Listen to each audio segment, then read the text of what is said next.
Welcome to Accord in the News. I'm John-Elle Johnson. Ever tried to predict the future of your business? It's not as easy as gazing into a crystal ball. Do you have an idea that could help improve the Accord standards? Well, we want to hear it. Well, this year the communications department has been enhanced by the addition of John-Elle Johnson, who comes to us with a very solid journalistic background as an on-camera reporter and anchor for television news. Having John-Elle on the staff enables us to produce a much greater volume of work of much higher quality. She can do interviews, she can write articles, she can be on the scene, she can be in the office, wherever we need to be to cover news that's of interest to Accord.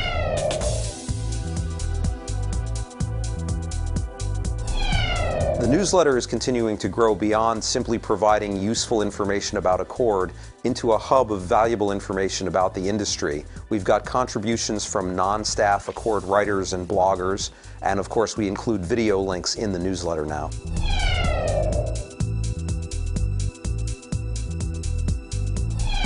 We're continuing to streamline how we produce print collateral, including the newly designed 2012 member report, which includes all kinds of useful information about every department at Accord, and the first ever Accord Volunteer Handbook, which gives important information about how to volunteer, why you should volunteer, and tells members everything they need to know about getting hands-on with Accord. And on the international front, we contribute articles regularly to Insurance Day magazine.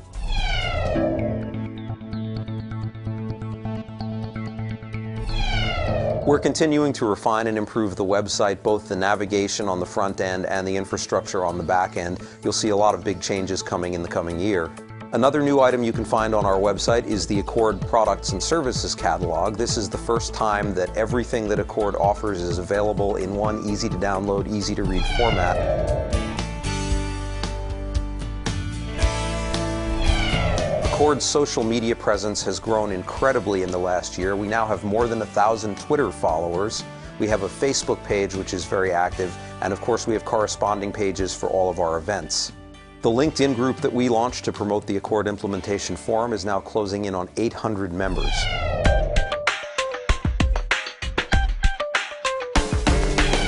In the coming year, you'll be seeing a lot of the new branding that we've brought out for Accord videos, including an Accord discussion, the Standards Matter series, the Accord Minute that appears in our newsletter every week, and of course Accord in the News. A series I'm very excited about is called Standards Matter. The content of this series was drawn from Greg Masiag's books, and it's designed to be an advocacy series that speaks about standards in plain English to the people who need to hear it and who need to implement them. And all those places are connected and able to communicate with each other in real time. If that sounds like a challenge, here's a solution: standards.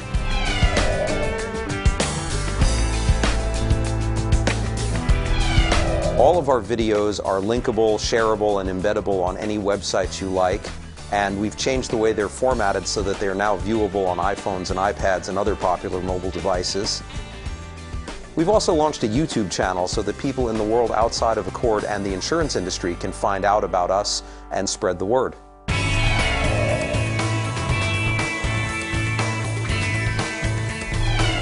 We had a really significant milestone this year with Real Time Day, which was Accord's first ever live streaming video broadcast.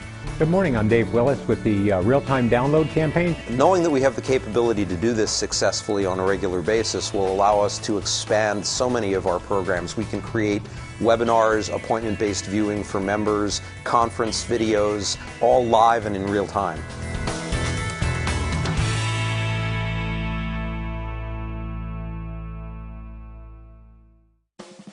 Ladies and gentlemen, please welcome Accord President and CEO, Gregory A. Masiag. Welcome. Good morning. Welcome to Orlando. I wanted you to see that video because we're constantly changing how we communicate. We do appreciate your feedback, and I want you to see the progress we're making. Last year, I spoke about how we began to reorganize and craft Accord 2020. Driven by the Accord leaders, we're making good progress. Take a look. Things are changing more rapidly than ever before. Therefore, it's critical for us to have a path from here to where we want to be in 2020, and that we communicate that very, very clearly to the people that are looking to us to be the stewards of standards. If you Google the word future, you'll get about 2 billion hits. The flying car was an idea for many years. It does exist, even though you and I may not be flying around town in one. But engineers are perfecting similar car combinations to replace helicopters for emergency services in places where, well, helicopters can't fly. Our digital devices will be awesome.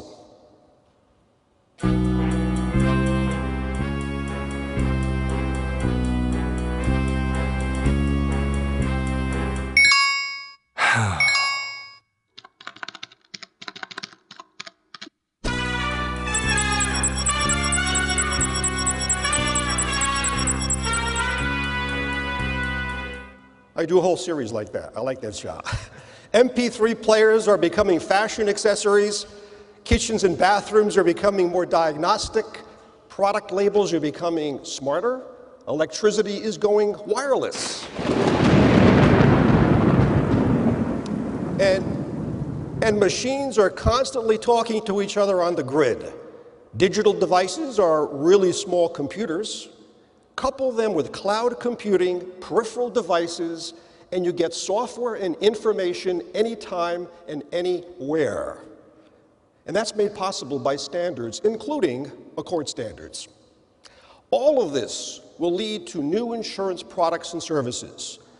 Technology will not only change what we sell, but change how we sell it and how we work.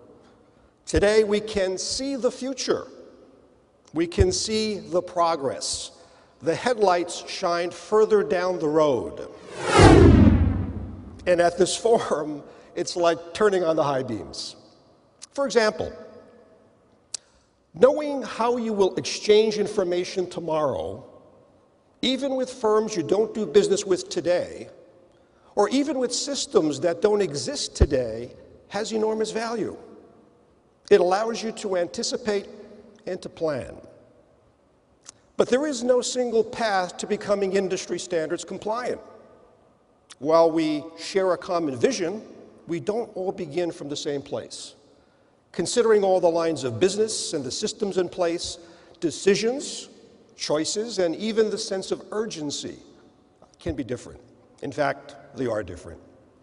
It's like having a management GPS system that routes your journey based on your starting point, conditions along the way, and preferences you select.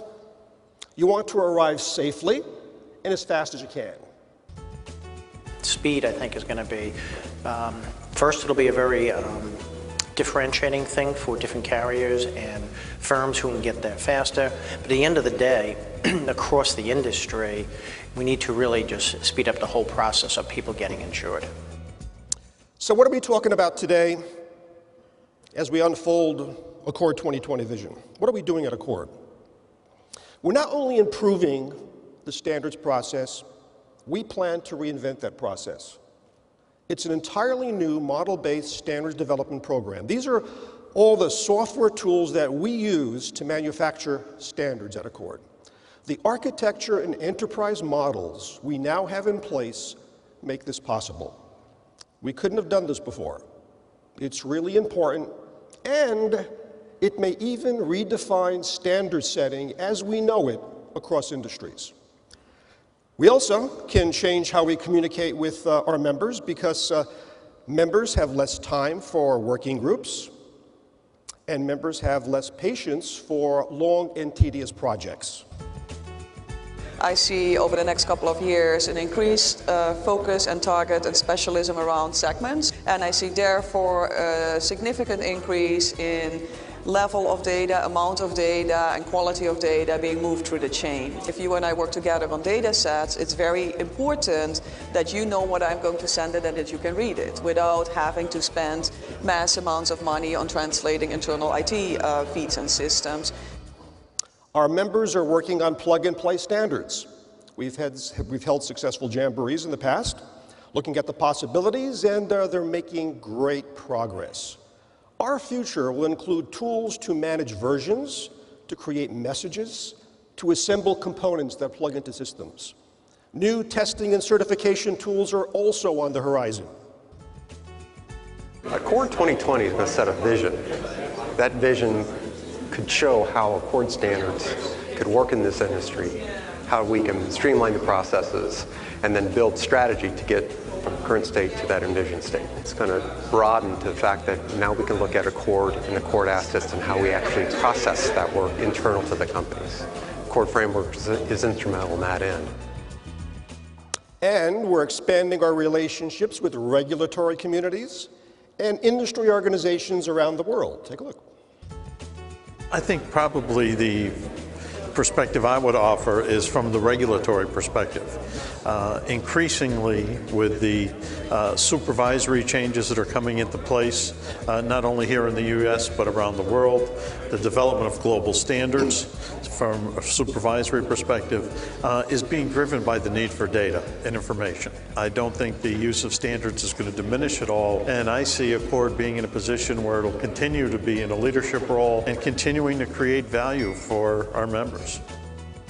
And we're also paying attention to mobile applications, e-signature solutions, telematics, password management, electronic policy delivery, and business process, just to name a few. Well, Accord has always been a futures-directed organization. And I think as we move forward now, the next generation will be in the area of business processes. And so Accord has the opportunity to help with the standardization of business processes so that partners can trade more effectively and on a more timely and transparent basis. All of this contributes to the ease of doing business and provides real value. But how do you measure that value? Cost and benefits are normal considerations as managers make decisions. The whole industry at the moment is struggling dramatically with the cost of production, and staff cost is going through the roof. And as all the legacy systems start around the world to be changed and pushed back, everybody's looking for more transparent ways to do business and to make the systems more simplified. And simplification of systems is an adjunct and runs parallel with standards. Projects do compete for budget and priority. But we do tend to trade off the future for today, even knowing that standards are inevitable and the value is undeniable. Business, by its nature, tends to be short-sighted, and I don't mean that in a bad way. Quarterly financials and annual statements are reality. So we are in the process of creating a methodology and a tool for including metrics in the conversation about standards. As you can see, we're aligning plans with an Accord 2020 vision. We're pulling tomorrow closer to today. And I hope that my comments this morning will encourage all of you to say, tell me more, because that's why we're here. Stop by the Accord booth, talk to us, have a great day. Thank you.